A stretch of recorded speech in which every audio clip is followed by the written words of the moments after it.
Muitas vezes, a gente acha que o cuidado paliativo só abrange o fim da vida. E aqui a gente vai falar que não, abrange muito mais do que isso.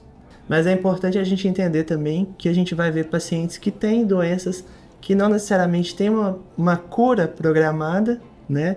Mas têm um controle de sintomas e levam a vida normalmente. Muito obrigado, doutora Ana. Obrigada, João, pelo Obrigado convite. por estar aqui com a gente. Muitas vezes, João, a primeira vez que a família e o paciente vão se deparar com uma condição de risco é o momento que ele chega no pronto-socorro. Muitas vezes eles estão com... O paciente tem uma doença grave, ameaçadora de vida, está num protocolo de tratamento há muito tempo, muitos meses ou muitos anos, depende da doença que o paciente tem. Uma doença que é muito frequentemente associada com essas questões súbitas é a oncologia. Essa área é uma área que nos traz essa vivência, né? Que estava uma pessoa que estava ótima e tem um diagnóstico, aí ela começa a ter muitos sintomas por causa do tratamento e tudo em busca de ter exames limpos, né? Exames livres da presença da doença. E o comprometimento funcional desse corpo, a estrutura emocional deste paciente, a condição de sustentabilidade familiar vai se degradando ao longo do processo. E aí, quando ele se vê numa situação de muito sofrimento, de muito medo, é a hora que o paciente é levado para um socorro.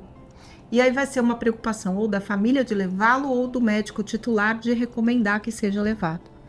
Em primeiro lugar, rapidamente essa família se vincula com esse médico e vai ter condição de ouvi-lo, porque antes o médico também representa um perigo. Não se iludam, rapazes e moças do pronto-socorro, achando que vocês são vistos como os grandes salvadores que vão resolver o problema. Você faz parte da ameaça, porque você desconhece a biografia do meu pai. Você não sabe o que meu pai é. Você não sabe o que ele já passou. E aí, quando eu chego para você e você quer saber quantas quimioterapias ele fez, a última vez que ele fez tomografia, quais foram os últimos exames, o protocolo de tratamento, eu vou responder isso para você, mas primeiro você tem que olhar para o meu pai. Eu acho que uma frase que transcreve bem, né, as dicas que você trouxe, é saber, na emergência, ter o olhar daquele paciente que precisa de um cuidado diferente. Isso. Né? No meio que, às vezes, a gente está no meio de um caos, tem muita gente em espera, tem muitos pacientes com dor, tem muitos pacientes a serem atendidos, mas, aproveitando até uma frase de uma conversa anterior nossa, né, não se morre duas vezes. E o paciente, às vezes, no fim da vida, é o paciente que tem que ser priorizado de fato. E outra coisa que a gente sempre tem que falar, né, principalmente para quem trabalha no pronto atendimento, é de lembrar que a morte não é um fracasso, né? Mudar essa mentalidade. A morte é algo que vai acontecer com todos nós.